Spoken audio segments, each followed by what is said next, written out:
Our next speaker, Zahra Poonawala, is a clinical psychologist. She's involved in setting up and implementing various individual and group therapy programs. She's also trained in rational emotive and hynotherapy, if I'm spelling that correct. Her talk is called The Girl with the Rabbit. Hi everyone. I'm so nervous, but it's such an honor to be here today, and I cannot believe I'm standing here on this TEDx stage. Thank God for Fluffy though. So today, I'm here to tell you 3 stories, 3 very simple stories. So imagine this girl who was just flown halfway across the globe to New York Green Chimneys, an animal-based facility. She's tired, exhausted, and jet-lagged. And her body is not responding to her brain. She's asked then to go and interact with any animal on the farm. So she looks around and sees a goat close by. She thinks to herself, this will be easy. That girl was me. But little did I know that that goat had its mind of its own. I started walking towards the goat, and it started walking away from me. I took 2 steps forward, it went 4 steps back. And this went on for a while. And then, there I stood in the middle of a farm, looking at the goat and thinking to myself that I've had better luck chasing men than I've had chasing that goat. So I thought I might have better luck here in Dubai. And here I am on a 30-acre farm in Dubai, a 30-acre farm in the middle of a desert, something that's only possible here in Dubai. And I'm watching this little boy who everybody's been complaining of, yeah? They're like, he's so disruptive, he's just all over the place, I don't know what to do with him. And there I am, watching this boy lying down on a horse, and he is completely still. So, I'm sure you're wondering why I'm here, standing with a rabbit, telling you about chasing goats, and talking to you about this boy and this rabbit. All right, let's just go back to the beginning. So, long time ago, okay, I'm going to say not so long ago, stood this 18-year-old version of me who decided to pursue psychology and take on the world of Freud, Jung, and all these other psychologists. And the most effective tool that I learned from all these brilliant people was the importance of questioning. Because only when you question do you get to the core of things. And this quest basically led me to conclude that just like some people like art and other people like drama, you know, different people have different needs and different orientations to therapy. So, as a psychologist, it's my responsibility to cater to the needs of these people and not focus on techniques that I know. So this led me to explore various avenues of psychology, and one such avenue that caught my attention was animal-assisted therapy. Now, what is animal-assisted therapy? Animal-assisted therapy, very, very simply put, incorporates trained therapy animals to basically achieve any kind of therapeutic goal. And what I really like about this therapy is that it's a framework, yeah? So you can actually take different techniques from different schools of thought and use them with your client. And the real beauty about this therapy is that you have to be just slightly motivated to work with animals, just like me and the goat. So I tried to go initiate contact with this goat, right? And it withdrew. So really confused, I'm like, how does this even work? So I went and spoke to my supervisor, and this is what she said. She said that, just imagine if you were a child with severe abandonment issues, the goat walking away from you would actually help surface painful memories from the past. And if that happened, we could then find ways to deal with it appropriately. My mind was blown. I was just like, wow, such a simple interaction with an animal could bring about such strong emotional changes. And so, being a psychologist, do what I do, I have to probe into everything. So I looked further, and this is what I found. So, did you know that the vibrations that are caused by the purring of a cat, okay, they range from 25 Hertz to 100 Hertz. Research actually states that they help reduce the time it might take to heal broken bones. And did you know that a gait of a horse mimics that of a human walking? So take a person on a wheelchair, put him on a horse, and you're actually giving him the sensation of walking.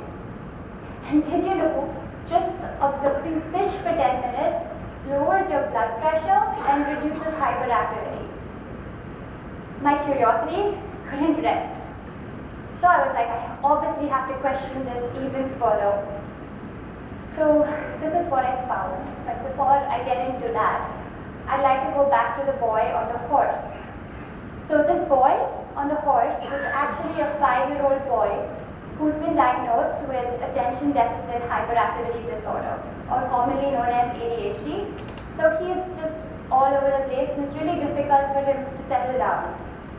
So he was a part of one of our camps, and everyone was beginning to get really anxious to handle him. So at that point, I just simply thought, let's take this kid and put him on a horse. And I kid you not, 10 minutes later, this child was calm. Like, he was still. Later that evening, his mother walked up to me, and she looked really perplexed, and she's like, what did you do with my son? And I was scared. And then I was like, what do you mean? And she's like, I've not seen him this calm and relaxed in such a long time. So, just coming back to what I found was that research actually states that stroking an animal increases the level of oxytocin and decreases your cortisol. Sounds confusing? Right. Let me explain. Okay, let's break this down further. So, if cortisol, which is also known as your stress hormone, was Tabasco sauce, you know, physiologically, your body is feeling something like this.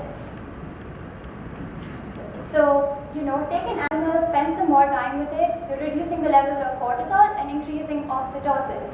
So, if oxytocin was chocolate, then physiologically, your body is feeling something like this.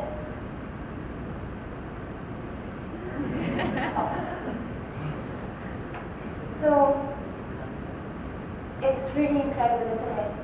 Take someone who's socially anxious, bring in an animal, that went okay, and what are you going to have? Like positive physiological changes. And bam, that like creates a really brilliant opportunity for therapy.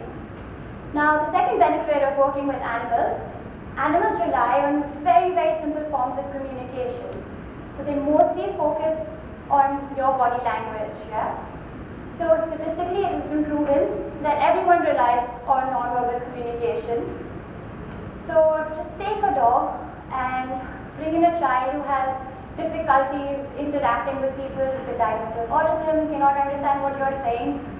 And when he looks at the dog, he sees it wagging its tail and he knows relaxed, and automatically the child knows that the dog is happy. Unlike humans who say one thing and mean another. Anyways, moving forward, lastly, recently this colleague of mine who works in India, she's working with children with cerebral palsy and who are bound to wheelchairs. She told me that she noticed a very interesting phenomena wherein when she put the children with a dog and the dog was licking them, they seemed very, very happy.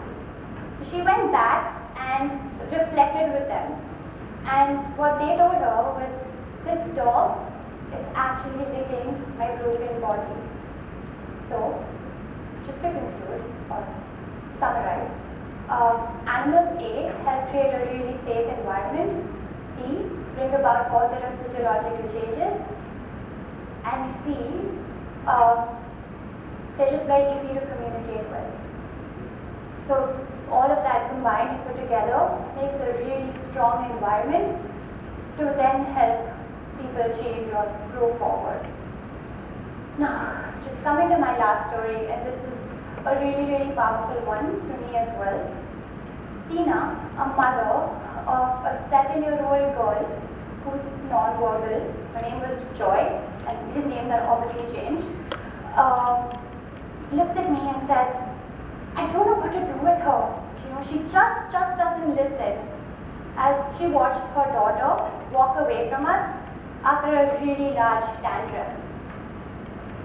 And very subconsciously, like Tina puts her hand forward and starts stroking our therapy dog, Chubby.